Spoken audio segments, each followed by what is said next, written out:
Sorry శిర్వాణి madam, tea తీసుకుంటున్నారా? Coffee, Boost, Horlicks ఏమైనా కావాలంటే చెప్పండి, నా సొంత ఖర్చులతో నేను తీసుకొస్తాను. ఏ కీర్తి, ఎందుకొచ్చావే ఇక్కడికి? ఆ రోజు నాతో హాస్పిటల్లో చాలా ఆవేశంగా మాట్లాడారు. నాతో శవాలు లేస్తాయని చెప్పినప్పుడే నేనేదో అనుకున్నాను. అది మా అత్తయ్య గారు శవం అవుతుందని అనుకోలేదు మేడం.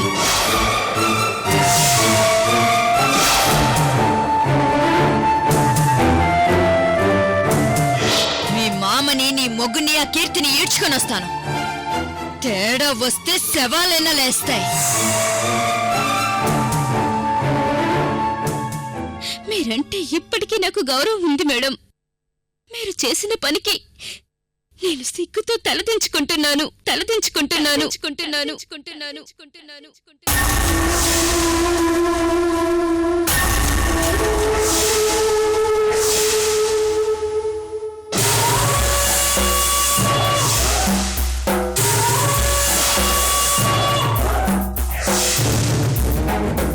శర్వాణి మేడం, మీరు మా అమ్మని చంపేసిన తర్వాత కూడా మా నీరజ మిమ్మల్ని చూడాలని అడగగానే నేను నేరుగా మీ దగ్గర తీసుకొచ్చాను మేడం. అవును శర్వాణి మేడం, మీరు మా సత్యవతి గారిని చంపేసిన దగ్గర నుంచి పాపం మా విజయ్ భాస్కర్ గారు పచ్చి మంచినీళ్ళు కూడా ముట్టుకోలేదు. మీ మీద మా నీరజకు గౌరవం ఉంది కాబట్టి ఆ గౌరవంతోనే మేము మీ దగ్గరకు వస్తే ఇప్పుడు కూడా మీరు మమ్మల్ని అది చేస్తానో ఇది చేస్తానని మాట్లాడుతున్నారు. శర్వాణి మేడం, ఇక చాలు. ఇకనైనా మీ ఆవేశాన్ని తగ్గించుకోండి. ఇప్పటికే మా ఇంట్లో మా కోడలు ప్రెగ్నెన్సీ పోయింది. మీ వల్ల నా భార్య పోయింది. కనీసం ఇకనైనా మమ్మల్ని ప్రశాంతంగా బతకనివ్వండి. నీరజ, వీళ్ళ మాటలు ఇంకా నువ్వు నమ్మి మోసపోవద్దు. నా మాట విని ఆ ఇంట్లోంచి బయటకొచ్చేయ్. ప్లీజ్ మేడం, దయచేసి మీరు నా గురించి ఆలోచించడం మానేయండి.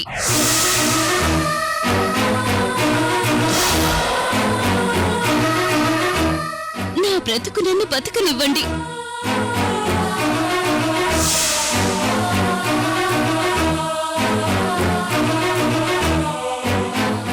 నీరజ, నువ్వు పొరపాటు పడుతున్నావు. నువ్వు ఇక్కడికి వచ్చే ముందు వీళ్ళు నాతో మాట్లాడిన మాటలు వేరు.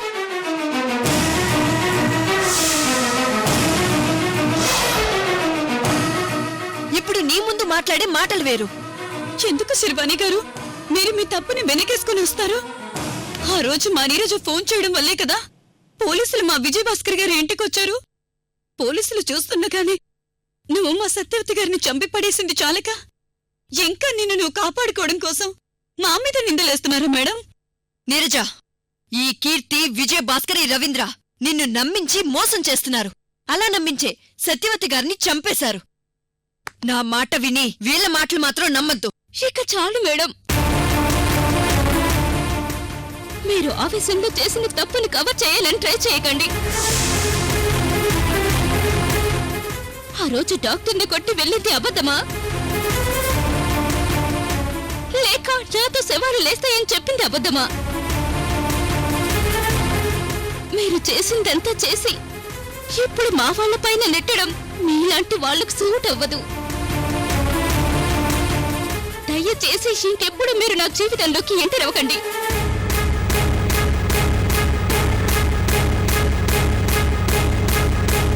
Please madam.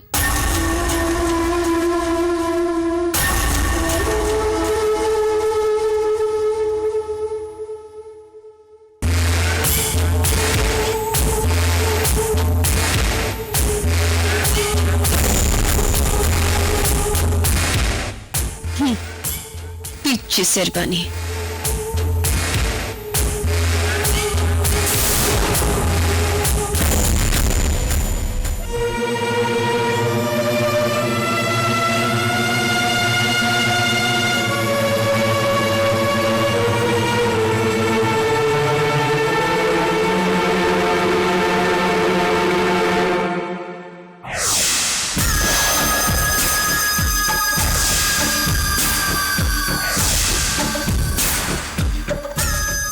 చక్రధర్, అసలేంటి నసంతా? ఆ నందిని చేతిలో ఉండి కూడా అమృతకి ఫోన్ చేయలేని అసమర్థులం అయిపోయాం మనం. రేఖ, ఆ వెంకట్రావు గారు మిస్ అయినట్టే ఇది మిస్ అవ్వకూడదు. పక్కా ప్లాన్ కోసం ఆలోచిస్తున్నాను. ఈసారి పక్కడ్బందీగా అమృతను లాక్ చేయాలి. అసలు నువ్వు నేను అమృతను అది చేద్దాం ఇది చేద్దామని ఎప్పుడు చూసినా ఏడవడం తప్ప మనం చేసింది ఏమీ లేదని నాకు బాగా అర్థమైంది. గాని అమృతకి ఫోన్ చేసి ఆది కేశవుల్ని మనకిచ్చేసి దాని చెల్లెల్ని తీసుకెళ్ళమని చెప్పు. రేఖ, అది సామాన్యురాలు కాదు. ఆ ఆదికేశవుని మనకిచ్చినట్టే ఇచ్చి ఏదో ఒక తిరకాసు పెడుతుంది. చక్రధర్, తిరకాసులు దానికే కాదు మనకు కూడా తెలుసు. ముందు అమృతకి ఫోన్ చేసి చెప్పు. ఇంకా ఎంతకాలమని ఆ నందిని దాని కూతుర్ని పట్టుకుని లొకేషన్లు షిఫ్ట్ చేస్తూ తిరుగుతుంటాం. చూడు ఎక్కడి నుంచి ఎక్కడికి రావాల్సొచ్చిందో. సర్లే, ముందు ఫోన్ చెయ్యి. రేయ్,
అమ్మా లేమ్మా, అమ్మా లేమ్మా, అమ్మా అమ్మా లేమ్మా, నాకు భయం వేస్తుంది. లేమ్మా, కళ్ళు తెరవమ్మా, ఈ నీళ్లు తాగమ్మా.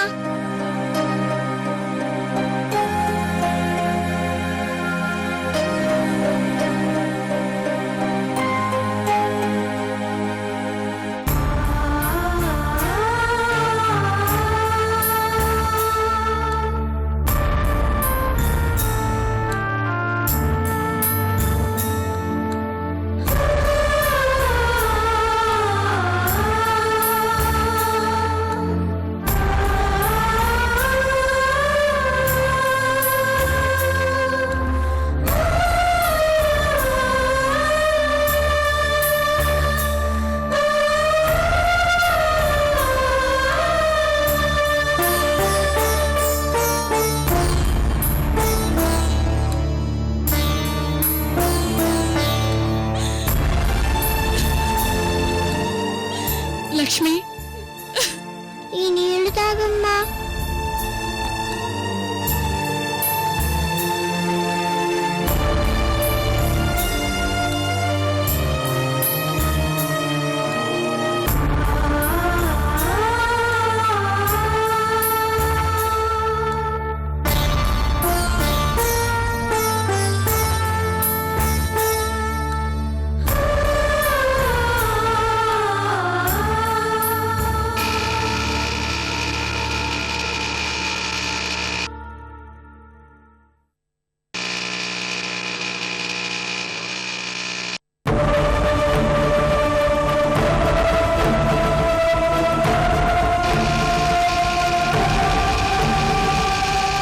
దయచేసి నన్ను ఇప్పటికైనా అర్థం చేసుకోండి ప్లీజ్.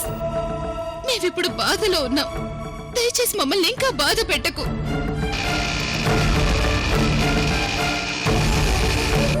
ఇప్పుడు మమ్మల్ని కలవాలని ట్రై చేయకు ప్లీజ్. ఇక్కడి నుంచి వెళ్ళిపో అమృత.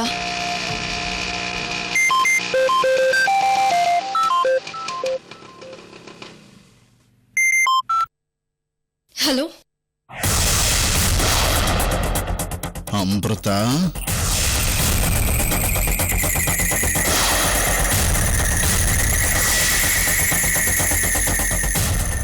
నీకో బ్రేకింగ్ న్యూస్.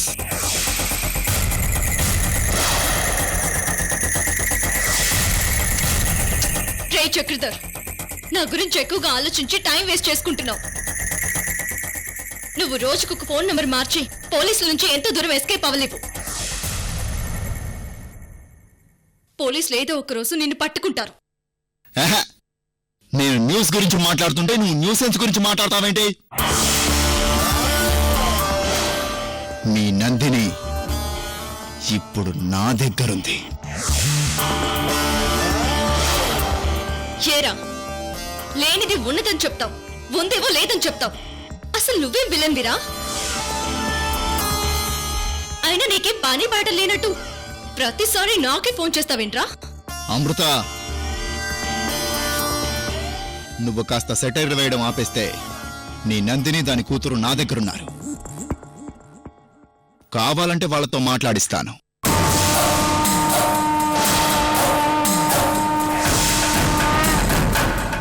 ఏంటి సైలెంట్ అయిపోయావు? ఈ చక్రధర్ గారిని నమ్మాలా వద్దా అని ఆలోచిస్తున్నావా? రేఖ, ఈ అమృతకు నా మాట మీద నమ్మకం లేనట్టుంది.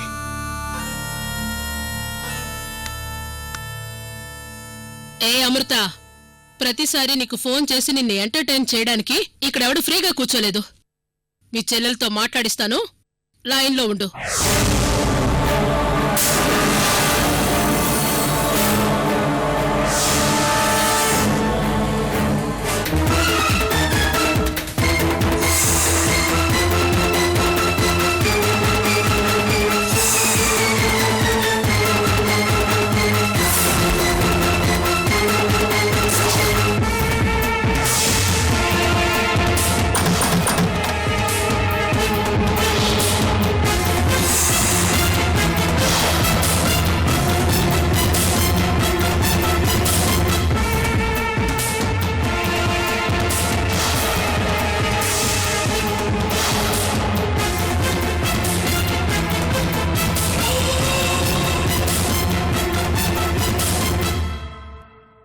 ఏయ్, మీ అక్క లైన్లో ఉంది, మాట్లాడు.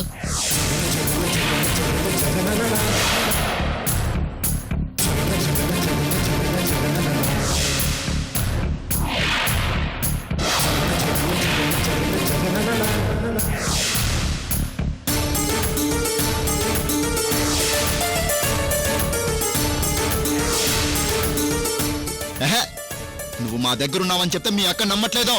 ఒకసారి మాట్లాడు.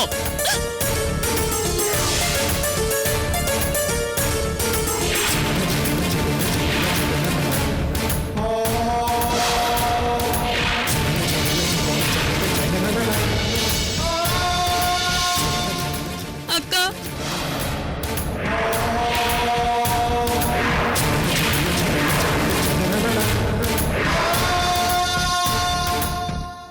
అక్క, అమృతక్క, నేనక్క, నీ నందిని అక్క.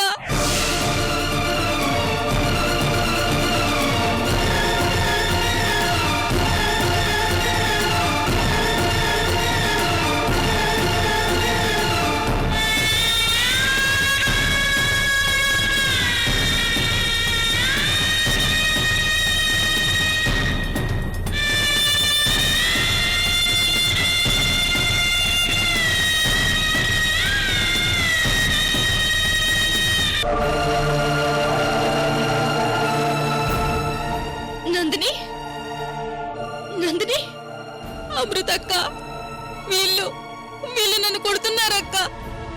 నందిని, నందిని, నేను వస్తున్నానమ్మా, నువ్వు ధైర్యంగా ఉండు. పాప ఆకలేస్తుందని ఏడుస్తుందక్క. నాకిక్కడ భయంగా ఉందక్క. త్వరగా వచ్చేయక్క. నేనిప్పుడే బయలుదేరుతున్నాను, నువ్వు భయపడొద్దు నందిని. నీకు పాపకి ఏం జరగదు. త్వరగా వచ్చేయక్క.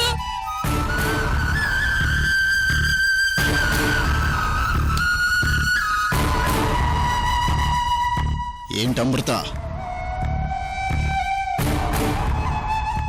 అక్కా చెల్లెళ్ళిద్దరూ సెంటిమెంట్ పిండేస్తున్నారు? హ, పాపం, మీ చెల్లి నీ గొంతు వినగానే ఏడుస్తుంది. మీ ఇద్దరి మధ్య ఎంత గొప్ప బాండింగ్ ఉందంటే. రే చక్రధర్, నాకు మా చెల్లెలంటే ప్రాణం. నా నాకున్న ఏకైక బంధం అదే ఇప్పుడు. దాన్నేం చేయకురా. రేఖ, అమృత ఏడుస్తోంది. నాకిప్పుడు అబ్బా ఎంత హాయిగా ఉందో. అమృత, నువ్వు ఎంత ఏడిస్తే అంత వినాలనిపిస్తుంది అమృత.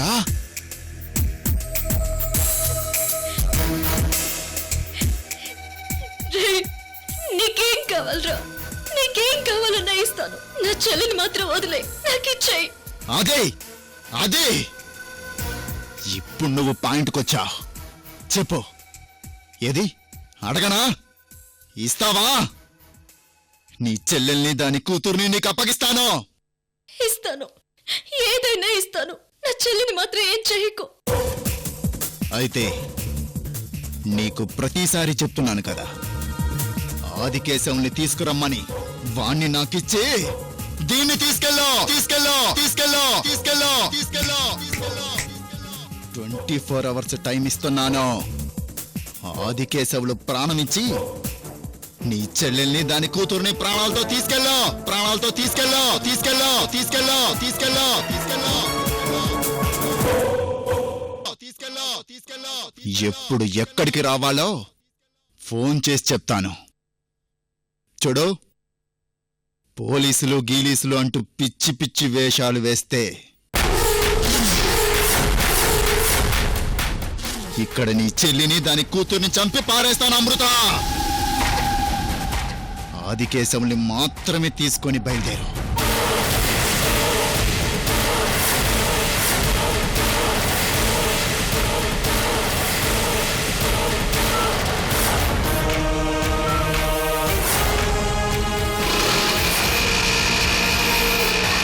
రేఖ, అక్కడ అమృత ఇప్పుడు పరిగెత్తడం మొదలుపెట్టింది. చక్రధర్, నువ్వు కోరుకున్న ఆదికేశవుల్ని నీ చేతిలో పెడుతున్నాను. వాణ్ణి ఫినిష్ చేశాక మనం చంపేసేది అమృతనే. నెక్స్ట్ దాని గురించి ఆలోచించు.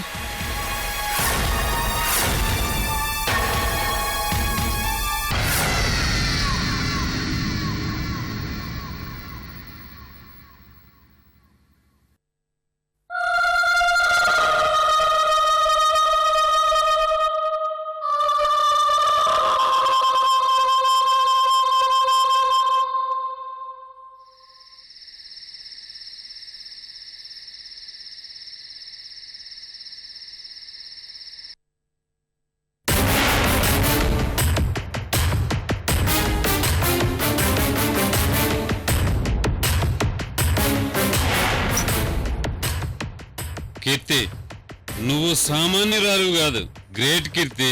నువ్వు చాలా చాలా గ్రేట్. నాన్న, నీకు మందు బాగా ఎక్కువైంది, వెళ్ళి పడుకోండి. అరే నా కొడక, కీర్తి ఉండగా టెన్షన్ ఎందుకురా దండగా. చూడు, ఎంత గొప్పగా స్కెచ్ వేసి ఆ శర్వాణి జీవితం మీద దెబ్బగొట్టిందో. కీర్తి, నువ్వు నా పక్కనుంటే ఈ ప్రపంచాన్నే జయించినంత కాన్ఫిడెన్స్ వస్తుంది నాకు. ఇదిగో విజయభాస్కర్, నాకు ఈ భజనలంటే చిరాకని తెలుసు కదా. జిదిగో రవీంద్ర, మీ బాబుకి ఇంకో పెగ్గిపోయి తాగి పడుకుంటాడు. కీర్తి, మా బాబు సంగతి పక్కన పెట్టి ఒక్క విషయం చెప్పు నాకు. ఆ రోజు మా నాన్న మా అమ్మని చంపడం, ఇంతలోనే శర్వాణి రావడం, శర్వాణి వెనకాలే పోలీసులు రావడం, అసలు ఇదంతా ఏదో సినిమాలో చూసినట్టే జరిగిపోయింది. సరిగ్గా అదే సమయానికి పోలీసులు వచ్చేలా ఎలా ప్లాన్ చేసావు కీర్తి? చూడు రవీంద్ర, మన నర్సు ఫోన్ చేసి ఆ శర్వాణికి నిజం చెప్పగానే శర్వాణి తిన్నగా హాస్పిటల్కి వెళ్తుందని చెప్పాను కదా. నేను చెప్పినట్టుగానే శర్వాణి హాస్పిటల్లో ఆ డాక్టర్కి వార్నింగ్ ఇచ్చి ఆవేశంగా మన దగ్గరికి బయలుదేరింది. నేనిస్తాను అన్న డబ్బు కంటే ఎక్కువ డబ్బు ఆ డాక్టర్ అకౌంట్లో జమ చేశాను, అంతే. ఆ విశ్వాసంతో ఆ డాక్టర్ వాడి తల వాడే పగలగొట్టుకుని నీ పిచ్చి పిల్లాన్ని రాంగ్ ట్రాక్ పట్టించాడు.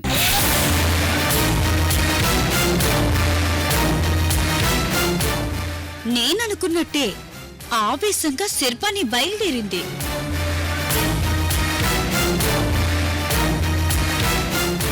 టెన్షన్లో నీరజ పోలీసులకు ఫోన్ చేసింది. మీ అమ్మ శవం, శర్వాణి చేతిలో కర్ర, ఎదురుగా పోలీసులు. అంతే, ఖేల్ ఖతం, దుకాన్ బంద్.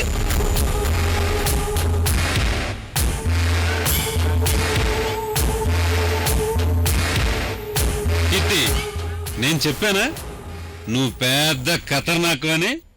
రేయ్, మీ అమ్మను చంపింది నేను, లాకప్లోకి వెళ్ళింది శర్వాణి.